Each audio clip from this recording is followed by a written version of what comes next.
Hey, what's up everybody? So in this video we're going to make some improvements on a previous video where we created this little cinematic sequence here, and in this one we're going to use some custom events and blueprints to trigger some particle effects and some lights so that we can trigger them from sequencer whenever we want.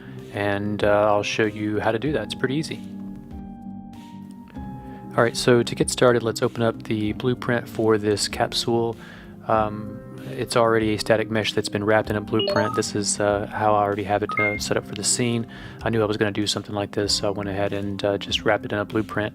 That's usually a good idea to do when you have static meshes in your scene if you think you're going to do something a little bit more advanced with them later. This is just a capsule model that I got from Kitbash 3D, their spaceships collection. I like them. They look really good. They're not super high poly. I guess they're game ready from my experience.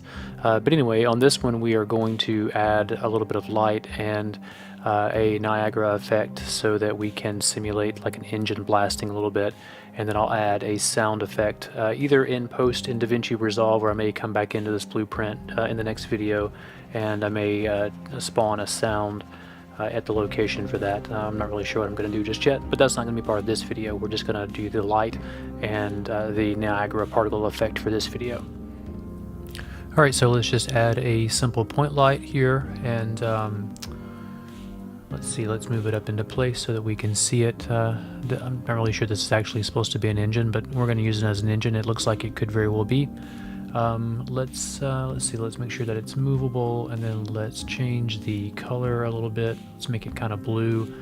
I've been watching The Expanse lately and I really like the way that those engines look. I may do another video on trying to get that same effect with Niagara. Probably won't be quite as good on this one. I'm just going to try to make this one quick just to kind of demonstrate the principle here. Alright, so next let's make the Niagara particle system. Let's create a new folder, and let's see, let's add a new Niagara particle system, or Niagara system. And we're just going to choose some basic defaults here. I'm really not great with Niagara just yet. I have aspirations to be better, so hopefully I'll learn more and make another video about it later on, but for this one I'm just going to kind of keep it simple. Just kind of show a little something just to kind of reflect that there might be, you know, an engine burning or something here, or some thrusters or something like that. So let's see, let's go through and we'll choose these things here. Alright, so let's give it a name, and it already starts out with something that's similar to what we're going to want. It's being affected by gravity, and I don't think it will be in my other scene. I think I have that turned off. So I will just go through a few of these properties here. I'll speed this up a little bit so that you don't have to watch me go through all of this. I'm going to change some of this in just a little bit more. This is just kind of to get started. Alright, so that's good enough. So now let's add this to our blueprint. I'm going to attach it as a child to the light so that if I move the light, then it will go to it. I need to go and position it of where it's going to be, and then once I have that, it will be attached to the light. Get it rotated around so that the particle spray is coming out the back.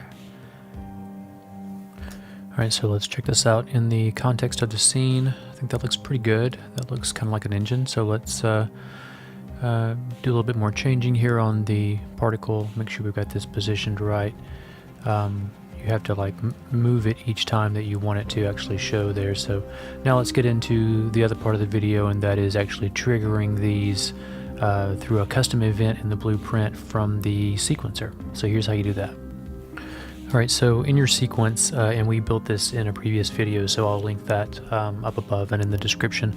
You want to add a new track for the object for the blueprint that is in your sequence.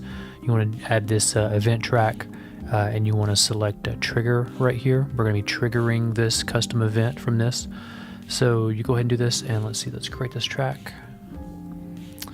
And it took me a few minutes to figure out what to do here, but I eventually realized you have to create a keyframe. And once you do a keyframe, then you can go to the properties of that keyframe. You can adjust the time. You can set what event it is. And so this is basically I'm selecting the blueprint here, and then I'm selecting the custom event that I've already created, and I'll show you in just a second what that is. And so this is basically creating a sequence event for the sequence director blueprint. Each sequence has its own blueprint, the sequence director, and that's creating a trigger to do that.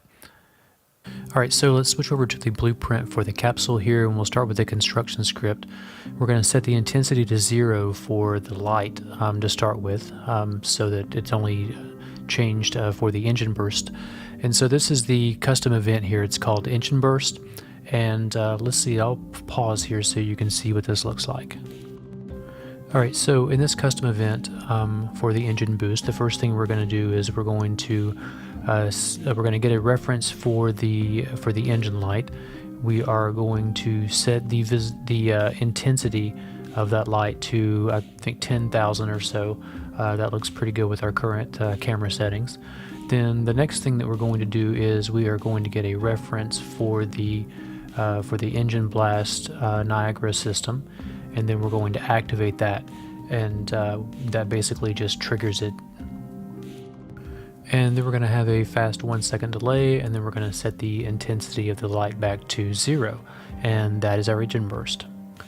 And so now that we have this keyframe on our sequence timeline, we can duplicate it and we can move it around wherever we want. And so everywhere that we put this keyframe, we're going to get a little engine burst.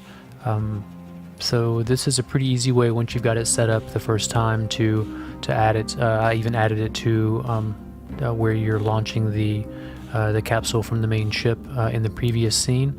I just added it there as well. So make sure to ask any questions in the comments, and I'll make sure to try to answer them. And subscribe if you like this type of thing. I try to do weekly Unreal Engine videos. So thanks for watching.